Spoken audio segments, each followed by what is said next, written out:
Depuis quelques années, le nombre d'élèves en difficulté ne cesse d'augmenter dans les classes régulières.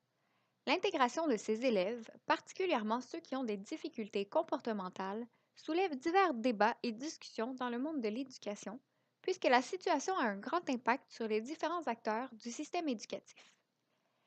Les futurs enseignants, lors de leur parcours universitaire, sont alors amenés à se positionner sur ce thème propre à la réalité du milieu scolaire afin d'en avoir une meilleure compréhension. Dans cette optique, nous allons d'abord définir les concepts clés liés à cette situation, puis faire un bref aperçu historique de la situation au Québec en vue de mieux cerner le sujet. Nous proposerons par la suite les différents arguments appuyés par des professionnels du milieu afin d'en arriver à notre propre position sur la question. Explication de concepts. Avant d'élaborer sur le sujet, il importe de clarifier quelques concepts. En effet, il est essentiel de faire une distinction entre l'intégration scolaire et l'inclusion. On parle d'intégration lorsque les élèves en difficulté sont placés dans une classe spécialisée adaptée à leurs besoins, mais située dans une école régulière. On parle d'inclusion lorsque ces élèves sont plutôt intégrés dans une classe régulière avec d'autres enfants de leur âge. Le principe d'inclusion implique toutefois une adaptation du milieu pour favoriser les apprentissages des élèves ayant des besoins particuliers, et ce, sans négliger ceux des autres élèves. Ensuite, il est important de s'attarder à la différence entre une difficulté comportementale et un trouble de comportement. La difficulté comportementale est une réaction de l'élève dans un contexte particulier. À l'école, par exemple, elle est souvent liée à des facteurs environnementaux, comme un désintérêt envers le travail ou bien un conflit. Elle peut se traduire par une désobéissance répétée. Le trouble de comportement, quant à lui, est un problème d'adaptation plus sérieux. Il s'agit d'un trouble constant dans plusieurs milieux de vie de l'élève, par exemple à l'école, dans sa famille ou dans ses loisirs. Il s'agit de la présence de comportements inadaptés sur le plan interne, comme de l'anxiété ou une dépression, ou sur le plan externe, comme un trouble oppositionnel avec provocation, un trouble de conduite ou bien un trouble déficitaire de l'attention avec hyperactivité. Pour mieux se représenter un élève avec un trouble de comportement, Sophie Berthelet et Mariette Gervais proposent de le voir comme s'il était un petit cactus. Son cœur est tendre et il cherche simplement à se protéger de blessures ou de dangers extérieurs à l'aide de ses épines. Bien souvent, les dangers perçus par l'élève cactus ne sont pas de réels dangers. Ils lui font simplement peur. Ces petits cactus aux troubles de comportement s'insèrent dans la catégorie des élèves HDAA, c'est-à-dire des élèves handicapés ou en difficulté d'adaptation ou d'apprentissage. En effet, les élèves ayant des troubles comportementaux sont inclus dans la formulation difficulté d'adaptation. Ainsi, lorsque cet acronyme est employé, elle fait implicitement référence à des élèves qui ont de tels problèmes. Un peu d'histoire. Historiquement parlant, l'intégration des élèves HDAA est relativement récente. Mis à part quelques interventions sporadiques des commissions scolaires jusqu'en 1960, on trouve peu d'interventions systématiques à l'intention des élèves en difficulté. Cependant, au cours des années 1960 et 1970, des écoles et des classes spéciales sont créées. Les élèves y sont regroupés en fonction de leurs difficultés. Lors de cette période, les professionnels de l'enseignement sont d'avis que ces classes sont bénéfiques pour les élèves puisqu'ils y reçoivent une plus grande attention. À ce moment, bien que les élèves en difficulté aient enfin le droit à des mesures pour mieux répondre à leurs besoins, ils sont confinés au secteur spécial, loin d'un milieu naturel d'apprentissage.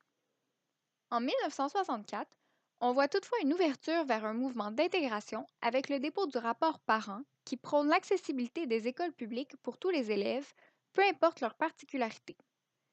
On voit alors beaucoup de classes spéciales apparaître au sein d'écoles régulières. Quelques années plus tard, en 1976, la parution du rapport COPEX soulève la question d'une véritable intégration scolaire, prémisse d'une pédagogie inclusive. Ce rapport propose un système en cascade qui sera éventuellement mis en place dans les années 1980. Avec ce système, l'élève en difficulté, que ce soit au niveau des comportements ou non, est intégré le plus possible à une classe régulière puisqu'il s'agit du milieu optimal pour apprendre.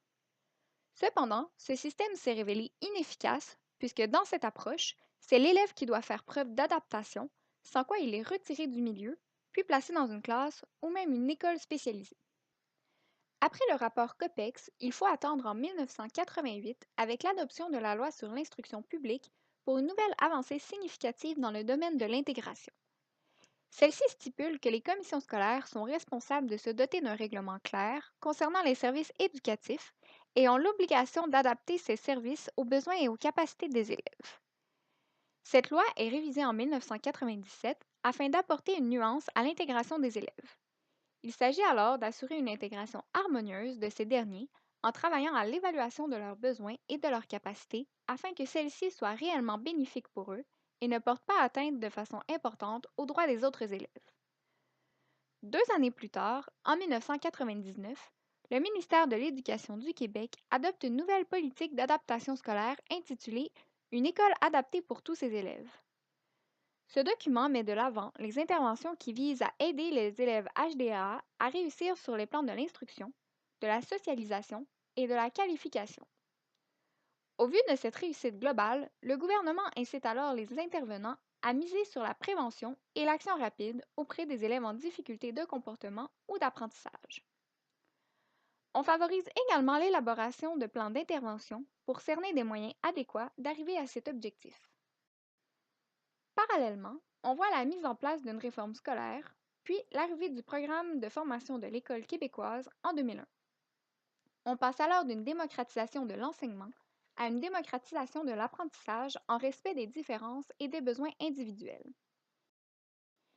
Il s'agit d'un changement très important puisqu'on se rapproche de plus en plus d'un modèle d'inclusion scolaire. Dans ce contexte, la présence des élèves en difficulté dans les classes régulières est de plus en plus fréquente, passant de 61% en 2003 à 70% en 2016. Le nombre de classes spécialisées diminue également rapidement. Cependant, malgré les avancées importantes des 60 dernières années, certaines sociétés sont tout de même à un niveau plus avancé que le Québec dans ce domaine, puisqu'elles sont plus près de l'idéal visé, c'est-à-dire un modèle d'inclusion dans lequel il y aurait une restructuration du milieu permettant à tous d'être acceptés et fonctionnels dans la classe régulière, et ce, peu importe leurs particularités. En effet, chez notre voisin de l'Est, le Nouveau-Brunswick, le taux d'inclusion d'élèves HDAA est de 100%. La province de l'Alberta, quant à elle, la suit de près avec un taux de 90%. Maintenant que nous en connaissons plus sur le sujet, nous pouvons nous attarder à ce qu'en pensent les professionnels de l'enseignement. Plusieurs acteurs du milieu sont en défaveur de l'inclusion de tous les élèves en difficulté de comportement dans les classes régulières, et ce, pour différentes raisons. L'épuisement professionnel. La présence d'élèves en difficulté de comportement dans une classe régulière n'est pas de tout repos. C'est pourquoi de nombreux enseignants se montrent réticents à leur inclusion à tout prix. En effet, la gestion de classe est souvent un défi de taille à la base. Lorsqu'un ou même plusieurs élèves présentant des troubles comportementaux intègrent le groupe, l'augmentation de comportements dérangeants devient un obstacle supplémentaire que l'enseignant doit surmonter. Impolitesse, opposition, langage grossier, agressivité, excès de colère. Tous ces éléments peuvent peser lourd sur les épaules de l'enseignant lorsqu'ils sont vécus à répétition, et ce, au quotidien. Parfois, il devient difficile de ne pas percevoir ces attaques de façon personnelle. Et bien que la gestion de classe fasse partie du mandat de l'enseignant, il y a une limite à ce qui est humainement supportable. Malgré les nombreux efforts déployés, les résultats ne sont pas satisfaisants pour l'enseignant, ce qui peut engendrer un sentiment d'impuissance et d'incompétence. Ces facteurs réunis augmentent donc le risque d'épuisement professionnel. D'ailleurs, cette importante charge de stress pousse souvent les nouveaux enseignants à réorienter leur choix de carrière. Selon les statistiques, un enseignant sur 4, soit 25 à 30 abandonne la profession après seulement une année en poste. Cette importante vague d'abandon peut également être influencée par le manque de ressources dans le milieu. Le manque de ressources.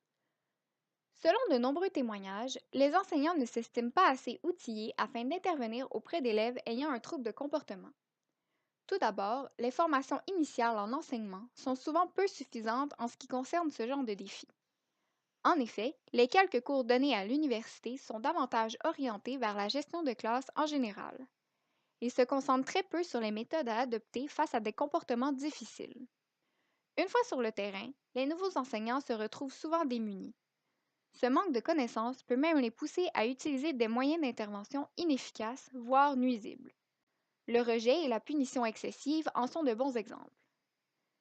Aussi, ces cas difficiles sont extrêmement variés. Autrement dit, chaque élève est unique. L'un peut présenter des difficultés différentes de celles de son voisin et vice-versa. Certaines interventions peuvent être parfaitement efficaces auprès d'un groupe, mais ne fonctionneront pas avec le groupe suivant. Il serait donc inimaginable de se spécialiser pour chacun des cas rencontrés en classe. Or, la préparation d'un enseignant est essentielle s'il veut bien faire son travail et éviter les interruptions inutiles. Comment faire alors si la formation n'est pas appropriée? De plus, dans plusieurs écoles, les professionnels et le personnel de soutien sont maintenant une denrée rare. Leur nombre est généralement insuffisant par rapport à celui des élèves ayant besoin de leur aide. Par exemple, dans les commissions scolaires du Québec, il n'y a en moyenne qu'un seul psychologue pour 1000 élèves. Lorsqu'un problème survient, l'enseignant doit alors souvent s'organiser seul pour s'occuper de l'élève en difficulté. Or, il doit également s'assurer de combler les besoins des autres élèves de la classe. Les répercussions sur les autres élèves constituent d'ailleurs un autre argument de taille contre l'intégration en classe régulière d'élèves présentant des troubles de comportement. Les répercussions sur les autres élèves de la classe. En effet, comme mentionné pour l'argument précédent, lorsqu'un ou plusieurs élèves adoptent un comportement trop dérangeant, il n'est pas rare que l'enseignant doive interrompre complètement son cours pour régler la situation.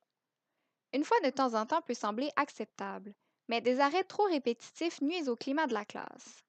Celui-ci n'est alors plus propice aux apprentissages, ce qui pourrait avoir un impact sur la réussite des élèves. En effet, en plus de vivre une ambiance de travail désagréable, les élèves qui sont à leur affaire sont privés de l'enseignement qu'ils méritent. L'enseignant doit accorder son attention et la majorité de son temps aux élèves qui nuisent au bon fonctionnement de la classe. C'est alors du temps précieux dont les élèves en difficulté d'apprentissage ne peuvent malheureusement pas bénéficier. De plus, de trop constantes interruptions pourraient créer du stress ou encore une baisse de motivation chez certains élèves. Malgré les réticences et inquiétudes que l'inclusion scolaire peut causer chez les enseignants, les experts semblent s'entendre pour dire qu'elle apporte également son lot de bénéfices. L'estime de soi et le sentiment d'appartenance. Les classes dites spéciales qui sont instaurées dans les écoles régulières peuvent causer un effet de ségrégation qui nuirait à l'estime de soi des élèves en difficulté. Effectivement, le fait d'isoler ces élèves dans un groupe à part des autres envoie involontairement le message qu'ils sont différents, donc qu'ils ne méritent pas leur place auprès de leurs camarades. Bien qu'elle ait pour but d'aider les élèves ayant des besoins particuliers, cette séparation peut occasionner du rejet de la part des autres élèves de l'école. Au contraire, l'inclusion de l'élève en difficulté ou en trouble de comportement en classe régulière peut favoriser son sentiment d'appartenance. En faisant partie d'un groupe composé d'autres enfants de son âge sans être catégorisé, l'élève aura davantage le sentiment de faire partie de la communauté, d'être comme tout le monde. Tous les élèves de la classe, HDAA ou non, sont alors sensibilisés aux différences et aux difficultés des autres, peu importe la teneur et l'importance de celles-ci. De plus, un tel environnement favorise l'apprentissage de tous les élèves, puisque chacun peut contribuer de façon positive au climat de la classe en participant et en s'entraînant à la mesure de leurs capacités. Chacun est alors valorisé. En plus d'être bénéfique sur le plan émotionnel, l'intégration des élèves peut avoir un impact positif sur son comportement et ses résultats scolaires. L'influence des pairs. Lorsqu'une classe regroupe des élèves ayant les mêmes difficultés en ce qui a trait au comportement, un effet d'entraînement négatif peut être créé. Par exemple, si l'élève adopte un comportement inapproprié qui fait rire le reste du groupe, il aura tendance à le reproduire car il sentira une certaine approbation de la part de ses pairs. Cette attitude pourrait également influencer les autres à agir de la même façon, ce qui ne ferait qu'aggraver la situation.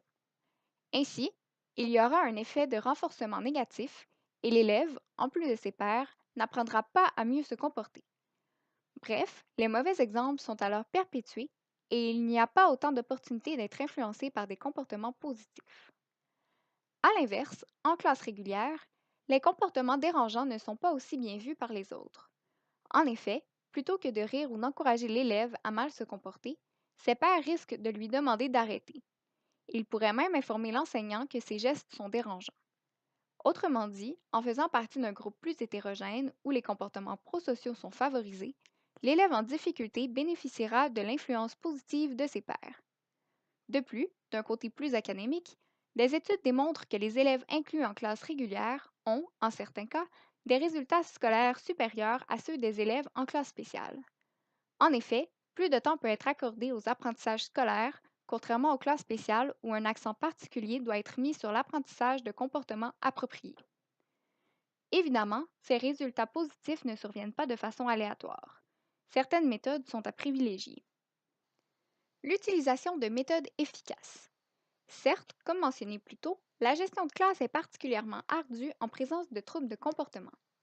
Toutefois, les chercheurs ont démontré qu'il existe plusieurs interventions qui peuvent être mises en place afin d'aider les enseignants à réussir ce défi.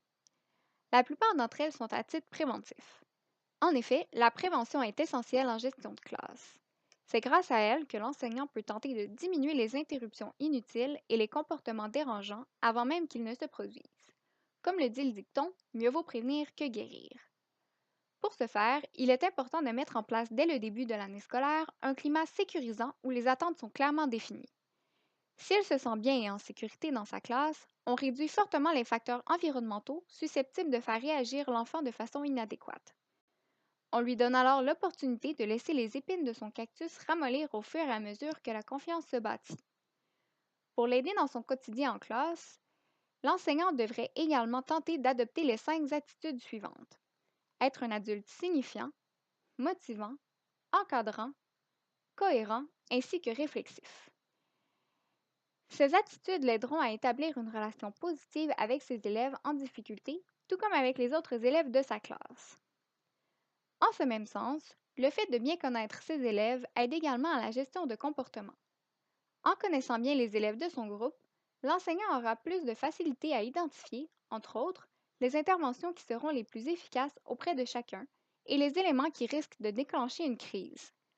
Enfin, plusieurs autres techniques d'intervention peuvent être mises en place, comme le renforcement positif, la possibilité de faire des choix, ainsi que le modelage de comportements positifs. Bien sûr, toutes ces méthodes ne peuvent être utilisées à tout coup comme une recette miracle. Elles demandent du travail et des efforts. Or, elles prouvent que l'inclusion n'est pas une mission impossible, qu'il y a moyen de s'en sortir en utilisant les bonnes stratégies. Conclusion. Ayant maintenant un portrait global de la situation appuyé par des professionnels du milieu, nous pouvons maintenant nous positionner de façon réfléchie sur la question. Devrait-on, oui ou non, intégrer les élèves en difficulté de comportement en classe régulière? Notre réponse, oui, mais à certaines conditions. Bien appliqué, comme dans certaines provinces du Canada, le principe de l'inclusion peut être bénéfique pour tous. Cependant, il reste encore plusieurs étapes à franchir au Québec pour y arriver. En effet, pour en arriver à une situation optimale, il faudrait arriver à réduire, voire éliminer les éléments qui rendent les enseignants réticents à l'arrivée dans leur classe d'élèves ayant des troubles de comportement. Ainsi, afin d'éviter qu'un enseignant s'épuise à la tâche à essayer de garder le contrôle de son groupe effervescent, il est préférable que les mesures préventives mentionnées plus tôt soient appliquées. De plus, la collaboration et l'appui de l'équipe école est crucial. En effet, le soutien de la direction et l'aide des collègues sont une véritable bouée de sauvetage pour un enseignant qui éprouve des difficultés à maintenir un climat propice aux apprentissages de tous ses élèves. Il faudrait également que des budgets soient débloqués afin de permettre aux enseignants d'avoir accès aux ressources nécessaires afin de répondre aux besoins des élèves de leur classe, notamment par la présence de plus de personnel de soutien. Aussi, il faut essayer d'équilibrer les groupes le mieux possible, c'est-à-dire en répartissant les cas difficiles plutôt que de les regrouper dans une même classe. Il peut également être pertinent d'essayer de créer ces groupes en fonction des forces des enseignants et favoriser l'entraide entre les professionnels pour miser sur ces forces. Selon nous, cette inclusion ne doit toutefois pas se faire à tout prix.